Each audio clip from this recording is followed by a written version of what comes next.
Kunjani, hello, my fellow box supporters. Yeah, North Coast, KZN, not conducive to wearing beanies, conducive to wearing vests. You're probably wondering, what the heck is this oak doing before 12 o'clock on a Friday, sitting in a vest chair? But yeah, it's because I can.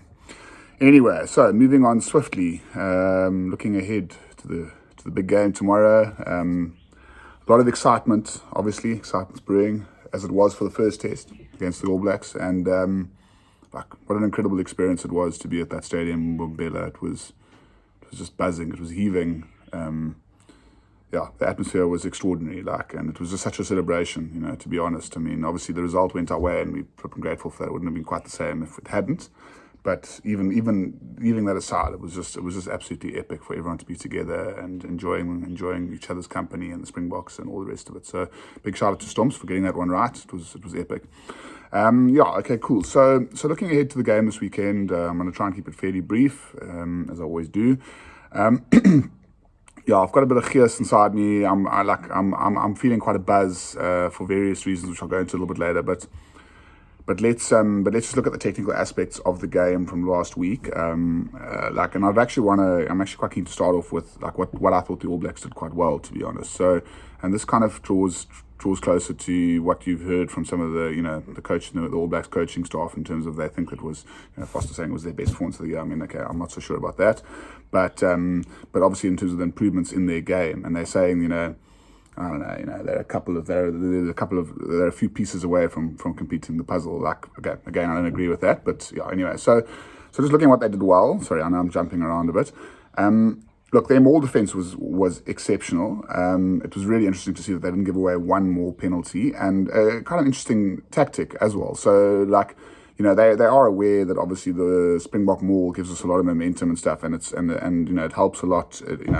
It throws us off if you limit the amount of go forward that we get with that. But a lot of the mauls that we created were not sort of in the red zone, so they were actually willing to rather not give away the penalty, knowing that if they gave away the penalty, we would kick it right into the corner and set up another maul, in which case they wouldn't have had the luxury of defending it without giving away a penalty. So it was actually quite not a bad strategy from their side, and that's Jason Ryan's influence without a doubt. The second thing was obviously the line-outs. So you could almost say it's probably parity in that department between us and them, but their line-outs were way better than they were against Ireland, and I predicted that, to be honest. I thought that would be the influence that Jason Ryan would have on them. Okay, that's where the positives end for the All Blacks. Right. And those are only two aspects of the game. I'm not saying they're not important, but they certainly aren't the most important. They're only important if you can put them together with the other key aspects, and these key aspects are the collisions, the breakdown, the scrums are obviously very important. And the All Blacks, I don't know, man. They just didn't pitch up in those areas. I don't think that's fair on the Springboks to say that they didn't pitch up. I just think we were so good in those areas. We were so on point. We were so focused. We were so channeled in terms of our energy, in terms of our game plan. The understanding between the players is just incredible. And it just speaks volumes of what Rassie and Jacques have created in that camp. They're all singing off the same hymn sheet. There's just a definitive plan. Everyone buys into that plan. And I could say the exact opposite about the All Blacks, to be honest. They look confused. They look like they don't really have an identity. They look like they're unsure of their game plan. And I think it's fairly easy to throw them off, in terms of what they're doing, because they're not very sort of deliberate about it. They don't look that convinced about it, to be honest. I could be wrong, and let's see. Maybe I get proven completely wrong this weekend, and things kick into gear and they get it all right. To me, that's just a massive oversimplification. I mean, the issues run deeper in that All Black setup. And I don't buy into the fact that there's a few small tweaks that need to be made, and then it's just going to be beautiful to watch, and they're just going to shred teams apart. I know they're not necessarily saying that, but they do kind of allude to that a little bit, that they're so close to just, putting it all together, and it's going to be epic for them. So, yeah, I don't know. It's always hard to call these games. I mean, despite everything that I've said, it's a new game. It starts afresh. It's gonna, the way the game starts dictates a massive tone in terms of how that game's going to play out. And I mean, I spoke about it in my video last week, and certainly we started the game so sharply, and in such a strong footing that it just became so hard for the All Blacks to get back into it, and they were a little bit shell shocked. I think another point that I want to make is I think they were. Yeah, they were a little bit surprised, to be honest. I mean, I think from a physicality point of view, obviously they know it psychologically, but it's one thing knowing it psychologically, it's another thing preparing for it when you haven't had the experience in Super Rugby of playing against South African teams for quite a long, extended period of time. So they'll be better for it this weekend in terms of that experience, and I expect them to be better physically. So I do expect improvements at the breakdown for them. But to me, it's just too much of a leap for them to go from where they were at in terms of the breakdown to having parity with us, or even ascendancy in that area of the game, which is so important, and it's a really important area of the game for us. And it's interesting in terms of the way that the All Blacks attack. So they play that ball back out to try and give themselves a bit more space, or first phase, and then obviously having deep runners and stuff. But you see, the thing is, our defense is so well organized, and we know that they're going to do this. So spot tackle, and there's so much skill in that spot tackling, and it is risky, obviously. But you look at guys like Pieter-Steph du Toit and Sia, they did it well on the weekend, where they put them under tremendous pressure, and it's obviously the outside-in defensive structure, and we just back ourselves to make those calls correctly. And if we don't, then we are a little bit exposed on the outside. But then again, we do back ourselves to be able, for our cover defense, to be able to sort that out. It won't always happen, and we kind of saw that a little bit with Lewis Rees-Zammit in the series against Wales, where we were badly exposed and it didn't work. But it's a percentage thing. I mean, how often does it not work, and how often does it work? I mean, you can figure it out for yourselves. So yeah, I mean, I'm super amped about that. I think our defense is going to be spot on again. I think we're going to make the right calls. I love the way the coaching team, the coaching staff, and I think Stikolo is a big exponent of this. Mzandile Stick. But obviously Jacques as well, his influence, when he was the defensive coach, is like just backing the guys. Like they give these guys so much confidence, and they give them the ability to make decisions on the spot, like in terms of making calls on when to go, when not to go, kind of thing. And I think it's very empowering, and the guys have got good at it, man. I mean, this Bok team has been playing that defensive plan for like 5 odd years now. Like they've refined it down to a fine art. It's not something you can just do straight away. Remember that series against England, 2018, when we started doing it? It was a shambles. It was an absolute mess. People were like, "What are these oaks doing?" Well, now we know why they were doing it. Okay, it's almost impossible to play against.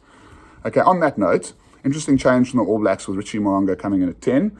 You wonder whether it had something to do with the injury concerns with Bodie, with his neck from that collision with Kurtley Arendse in the air.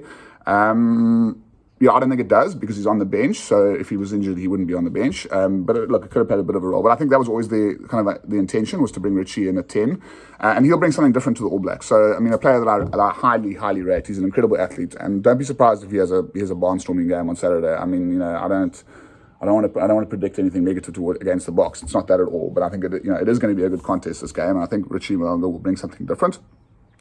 I expect that they might try and create a bit of doubt in our defence by a few dinks, not necessarily cross kicks, but just little dinks over that rushing defensive line, just to create a bit of doubt on in terms of how much the guys are going to rush, and whether maybe they start holding back a bit. The Boks are no fools. They know how Richie Mo'unga plays. They know that this is going to come from the All Blacks at some point in the series with the 2 games, and so they'll be ready for it. I mean, we do have a sweeper system as well.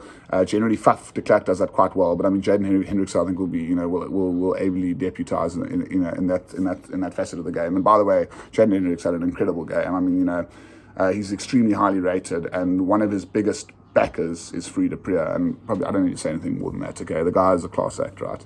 So yeah, I'm on 9 minutes already, so I want to kind of move on. Other changes to the All Blacks. You got the 2 props, Tyrell Lomax and Ethan de Groot. Yeah, interesting. I mean, bit of trivia. They're both born in Australia, so that means they're soft.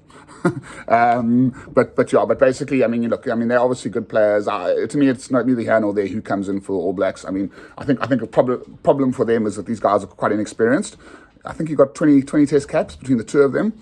It's a well-known fact that tight heads, for example, tight heads are not good at 22, 23, 24 years old, as their tight head is, I think. Tight heads get good at around 30, between 30 and 35. So, and it goes without saying why that's the case, all right? It's a wily old head, knows the tricks of the trade, and no one is a better exponent of that than Frans Malherbe. So I see us having ascendancy in the scrums again. To what degree, I don't know. Like, a lot will depend on the referee there. The All Blacks are going to be in the fucking ear of this referee this week, and this is where I want to get fucking into it now, because one thing that's really frustrated me a bit about the All Blacks and the chat in the media, and I know it's just chat in the media and it's mind games and whatever, but I've been disappointed with what Foster said. Like, I've read some of his commentary, I've listened to him a bit in terms of the aerial battle and what we've done in that aerial battle, and that we are now apparently borderline, and this is Aaron Smith, and Aaron Smith needs to focus on his own game and stop worrying about whether we borderline or not, because the Oaks playing fucking very mediocre rugby for a guy over 100 test caps, so he should worry about his own game first, okay? But yeah, I don't buy into it at all. Jacques' response to it was like, well, guys, I don't really understand what this is about from the media. We've been doing the same thing for 4 years now. We haven't changed our tactics in the air at all whatsoever. It's just a continuation of that kind of thing. Sorry, All Blacks, we're just better at you, okay? We're better than you in the aerial battle, right? That's just a fact, okay? We practice it more. It's part of our game plan. It's no coincidence that we are good at it, all right? Just accept it, all right? And just don't come with these sour grapes, Ian Foster. Like, you're under pressure, mate. We respect that. And for all we know, the All Blacks could put in a massive performance this weekend, and I am expecting them to put in a big performance. And I think it'll be very close. I do still think we'll win it, but I can concede that it is possible the All Blacks could win this game this weekend. Just from pure desperation perspective. And I know I said that last week, but it's going to be enhanced this week. And, I can only think that they have to be better, the All Blacks. They have to be better. They have to compete better, surely. It's highly, highly unlikely we have the level of dominance that we had last week in terms of, they only got into half 22 for the first time, and I think the 54th minute or something like that. So one other aspect that I just want to address quickly is tackling. It's a very interesting stat that the All Blacks missed 12 tackles. We missed 25 tackles, guys. I know you're probably going to think I'm talking shit. You can check it out for yourself. It was 24, 25. I'm going with 25. Now, look, our cover defence, our scramble was excellent, so we weren't made to pay for that, apart from the one time when Caleb Clark got through, and then Shannon Frizzell scored from the next player from that.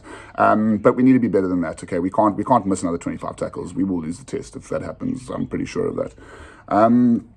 But yeah, super excited for the weekend. Joseph Dweba, what an epic opportunity for the man.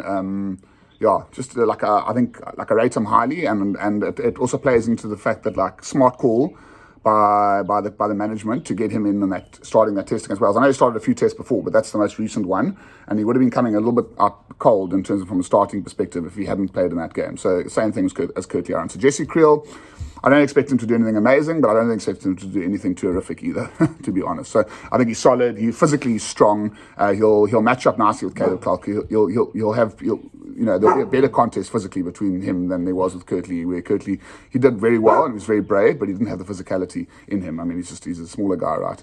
And hopefully Jesse can surprise us in the air. I'll be looking to him to do over there, and that's going to be a nice challenge for him. So ultimately, yeah, guys, I think as Springbok fans, we can be really excited. I think the last message I want to leave is that let's back our boys. I know we do, but we must just appreciate what we're going through at the moment. The team that we have right now, it's just an absolute blessing. They're an incredible team. They're just awesome. They're so inspiring. And I think they will deliver this weekend. I think All Blacks are going to put up a stern fight, and it's going to be really hardcore.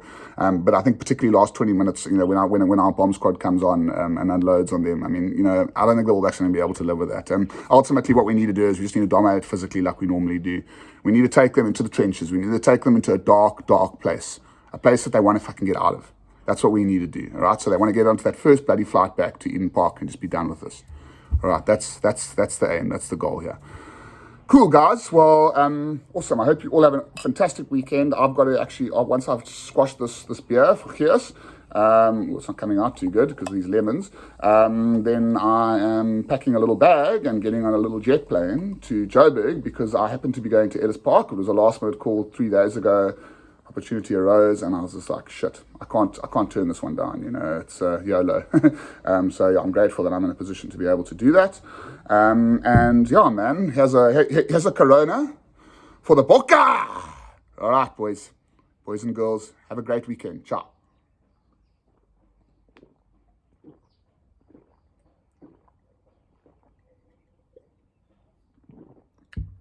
So good. Bye.